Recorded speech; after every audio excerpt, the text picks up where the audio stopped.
वो जो आंखों से एक पल न ओझल हुए, लापता हो गए देखते देखते, आते जाते थे जो सांस बन के कभी, वो हवा हो गए देखते देखते,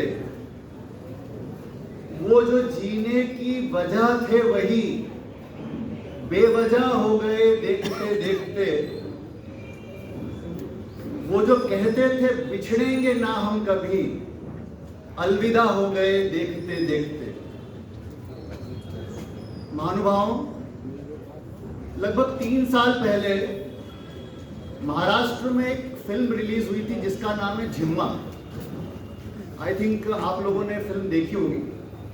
उस फिल्म का एक गाना है, एक आध्यात्मिक गीत है जिसको मैं रिकमेंड करता हूं कि सबको सुनना चाहिए। उस गाने के बोल हैं, उठलिया नभ्याचा पार आहे माझे गांव, मेरा गांव कौन से बादलों के पार है, इसकी खोज पे कुछ स्त्रियां निकलती हैं। और शायद यही खोज हम सबके जीवन की है। और ये प्रार्थना सभा भी उसी के लिए है कि आदरणीय शशिकांत जी शाह की आत्मा किस आकाश गंगा में जाकर विलीन हुई। आप देखिए कि उनका जो जीवन है वो शाह भी है और ऋणवाल भी है, यानी जवाब भी है और सवाल भी है। सवाल यह है कि व्यक्ति शून्य से शिखर पर पहुंचता है और फिर शिखर से शून्य की यात्रा उसी तरह से करता है। सवाल यह है कि व्यक्ति प्रासंगिक होता है और फिर अप्रासंगिक होता जाता है। तो इसका जवाब आता है कि हाँ, यह यात्रा बिल्कुल उनकी यात्रा है जो प्रासंगिक से अप्रासंगिकता की ओर चलती है और आनंद के साथ चलती है। और देखिए कैसे आनंद के साथ चलती है। उनका जन्म आजादी के पहले 1947 में गर्मियों के समय हुआ। आपको पता है गर्मी की प्रकृति क्या होती है कि सूरज जो है बादलों को बनाने के लिए पानी को खींच लेता है। यह उनका जीवन रहा, उन्होंने कर्म किए और उनकी मृत्यु, उनका निधन जो है वो जुलाई में हुआ। जब ये बादल बरस जाते हैं तो जो लिया उन्होंने वो पूरा का पूरा लौटा के गए, जिसको कहा जाता है ज्यों की त्यों धर दीनी चदरिया, जैसी थी वैसी छोड़ करके गए। मैं पूज्य महासती वृंद का कितना गुणानुवाद करूं, मेरे शब्द कम पड़ते हैं। मुझे लगता है यह केवल उनकी बदौलत है कि आदरणीय शशिकांत जी को पंडित मरण प्राप्त हुआ। संथारा व्रत का पचकान उनकी वजह से हुआ। यदि महाराज साहब के पगलिया यहां पे नहीं होते तो शायद ये घटना नहीं घटित हो पाती। और ये महाराज साहब की वजह से है कि वो मुक्ति के मार्ग की ओर अग्रसर हुए। लेकिन एक बात को ध्यान रखना पड़ेगा कि आदमी तभी मुक्त होता है जब वो रिक्त होता है। जब तक आदमी रिक्त नहीं होता, आदमी मुक्त नहीं हो सकता। मेरे पास कुछ ऐसे उदाहरण हैं बताने के लिए कि शशिकांत जी किस तरह से अपने जीवन में रिक्त थे। मैंने देखा है कि वो दीपक की तरह थे और दीपक का काम होता है दूसरों को रोशनी देना, लेकिन खुद अंधेरे में रहना। अपनी जेब में जितने पैसे, यदि सामने वाला 10 रुपए मांगता, उसको 100 रुपए दे देते। अपना क्या होगा इसकी फिक्र नहीं करते। और इससे ऊपर दिया कभी जलने का श्रेय नहीं लेता कि मैंने इतना प्रकाश कर दिया। श्रेय नहीं लेते थे कभी कि मैंने किसी के लिए कुछ कर दिया। बखान नहीं करते थे, कहीं उनके नाम की कहीं पट्टी नहीं लगी कि उन्होंने ये किया, उन्होंने वो किया। तो दिया थे, चौराहा थे वो, चौराहा, स्क्वायर। चौराहे की प्रकृति क्या होती है? जो व्यक्ति आता है पता पूछता है कि ये रास्ता कहां जाता है, वो रास्ता कहां जाता है। वो सबको रास्ता बताते थे, लेकिन वो खुद वही रहे और सबको पूरी जिंदगी रास्ता बताते रहे। बच्चों से उनको विशेष प्यार था। बच्चे और बीजापुर दोनों ब से शुरू होते हैं और दोनों उनके सबसे प्रिय थे। बीजापुर में वो पैदा हुए, कर्नाटका में। जयसिंहपुर में वो पढ़े बड़े और आदरणीय शूर श्रावक, आदरणीय मोहनलाल जी साहब चोपड़ा, इनकी देन है कि वो नासिक रोड आए और उसके बाद उन्होंने यहां पर अपना जीवन शुरू किया। तो बीजापुर से लेकर बच्चों तक उनका मोह जग जाहिर था और पूरी जिंदगी कभी न केवल अपने बच्चों को बल्कि किसी और के बच्चों से भी ऊंची आवाज में बात नहीं की। बहुत बड़ी बात है, माता पिता बच्चों पे ऐसा गुस्सा करते हैं कि कुछ कह नहीं सकते, लेकिन उन्होंने कभी ऊंची आवाज में बात नहीं की। तो ये उनका समर्पण अपने परिवार के प्रति था। 55 साल शादी को हुए, 55 साल छोटी बात नहीं है। और इन 55 सालों में पति पत्नी का जो रिश्ता था, जो मेरी सासू जी हैं शांता देवी जी और उनका रिश्ता,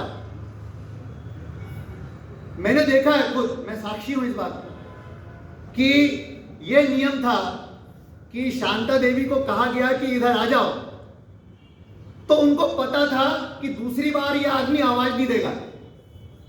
कहा है मतलब आना है, और वो बराबर वहां पहुंचती थी। जहां उन्होंने कहा वहां वो पहुंची। और मैंने अपनी जिंदगी में पहला ऐसा आदमी देखा है जो अपनी पत्नी को भाग्यवान कह के बुलाता था। पूरी जिंदगी वो अपनी पत्नी का नाम कभी नहीं लेते थे, वो हमेशा बोलते थे भाग्यवान इधर आओ। कभी नहीं देखा मैंने किसी को। तो ये उनकी अपनी पत्नी के प्रति निष्ठा।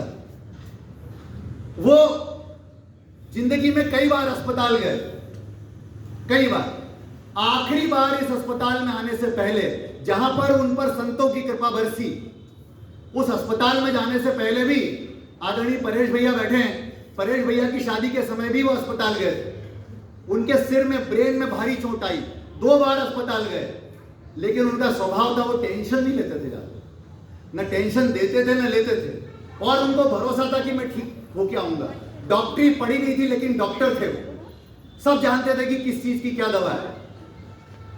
और जितनी बार वो अस्पताल गए, मैं कलेक्टर हूं दमोह में, वहां भी अस्पताल जाना पड़ा उनको। एक बार वो मेरे घर रहने के लिए आए थे, तो हमारे डिस्ट्रिक्ट हॉस्पिटल में गए, लेकिन किसी अस्पताल में 4 दिन से ज्यादा नहीं टिके। और आप देखिए कि जिस अस्पताल में उनका निधन हुआ वहां भी वो ज्यादा नहीं टिके। अस्पताल में टिकना उनका स्वभाव नहीं था, इसीलिए कभी भी अस्पताल उनको ज्यादा देर तक रोक नहीं पाया। यह उनकी विशेषता। मैं जानता हूं वो सीढ़ी थे, इस सीढ़ी के ऊपर पैर रख करके कई लोग आगे निकल गए। हो सकता है उनमें से कई लोग इनका नाम लेते हो सकता है नहीं लेते, लेकिन कई लोगों ने उनकी सलाह मानकर, उनकी मदद से अपनी जिंदगी में कई बड़े आसमान छुए। अरे दूसरों की बात क्या करूं, मैं अपनी बात लेता हूं। मैं आज यहां खड़ा हूं, आज से कई साल पहले जब आदर्श ज्योति जी महाराज साहब का चातुर्मास था नासिक रोड में, मैं पहली बार जिंदगी में नासिक रोड आया था। और उस समय मैं स्पिरिचुअल स्पीचेस दिया करता था, अब तो नहीं देता हूं, पहले देता था। उस समय इसी मंच पर चातुर्मास के समय मेरा एक भाषण था, और उस भाषण में शशिकांत जी के बड़े भाई आदरणीय अमरचंद जी साहब रुणवाल और शशिकांत जी रुणवाल दोनों इस भाषण में, इस सभा में बैठे हुए थे। और उस दिन उन्होंने मुझे देख करके तय कर लिया था कि हमको जवाई इसी लड़के को बनाना है। सारा घर विरोधी था। अरे ये लड़का दिखने में तो अच्छा नहीं दिखता, तुम्हारी लड़की कितनी सुंदर है, और ये लड़का देखो कैसा दिखता है, इसके घर का पता नहीं, खानदान का पता नहीं, मध्य प्रदेश में कहां रहते हैं तुमने कभी देखा नहीं। मैं आपको बताना चाहूंगा, मेरे घर में इनको सिर्फ इतना मालूम था कि खरगोन का रहने वाला है और आईएएस लड़का है। न कोई देखने गया, न कोई पूछने गया, न इन्होंने पता किया कि इसके खानदान में कौन है और कैसा है। आंख मूंझ करके शादी तय की। और जब घर में विरोध हुआ तो सबको कहा मुझे यही जमाई चाहिए। और अमरचंद जी साहब और शशिकांत जी साहब, इन दोनों को श्रेय जाता है कि आज मैं इस परिवार का जमाई हूं। इतनी दूरदर्शिता उनके अंदर थी कि उन्होंने क्या देखा मुझे नहीं मालूम, लेकिन उन्होंने मुझे अपना जमाई बनाया। तो कहने का मतलब यह है कि केवल धार्मिक दिखने से आदमी अच्छा हो जाए ये जरूरी नहीं। हो सकता है उन्होंने जिंदगी में आलू खाया हो लेकिन किसी का दिमाग नहीं खाया कभी। हो सकता है उन्होंने किसी दिन सिगरेट पी हो लेकिन कभी किसी का खून नहीं पिया हो। लेकिन हमारे समाज में इसकी गिनती नहीं होती। हमारे समाज में तो उसी की गिनती होती है कि कितनी सामायिक की, कितने उपवास किए, लेकिन झूठ नहीं बोलने वाले की गिनती नहीं होती। दुखी की मदद करने वाले की गिनती नहीं होती, क्योंकि पता नहीं चलता आदमी ने कब क्या कर दिया। समंदर में रह करके नदी कब, मछली कब पानी पी लेती किसी को पता नहीं। तो ऐसी जिंदगी उन्होंने जी। तो मुझे लगता है कि मुझे गर्व है कि मैं ऐसे व्यक्ति का जवाई हूं और आज उनकी श्रद्धांजलि सभा में बोलने के लिए खड़ा हुआ। और उनकी इस विरासत को आदरणीय अशोक चंद जी साहब रुणवाल यहाँ विराजित हैं, उनके जैसा अनुशासन प्रिय आदमी मैंने नहीं देखा। आदरणीय सुरेश चंद जी साहब रुणवाल यहाँ विराजित है, उनके जैसा भातृ प्रिय आदमी मैंने नहीं देखा। आदरणीय परेश भैया जो कि अमरचंद जी साहब रुणवाल की पूरी विरासत को बहुत अच्छे तरीके से संभाल रहे हैं, उनका परिवार, ये सारा परिवार मिलजुल करके रहता है और आज भी इनके बीच में कोई भेद नहीं। मुझे लगता है कि ये इन बड़े लोगों के आशीर्वाद और मार्गदर्शन का कमाल है कि ये परिवार एक है, ये शाह भी और रुणवाल भी है। तो मेरा यही इस मंच से आग्रह है कि ऐसे व्यक्ति जिनके बारे में ये कहा जा सकता है कि होने थे जितने खेल मुकद्दर के हो गए, हम टूटी नाव लेके समंदर के हो गए, खुशबू हमारे हाथ को छूकर गुजर गई, हम फूल सबको बांट के पत्थर के हो गए।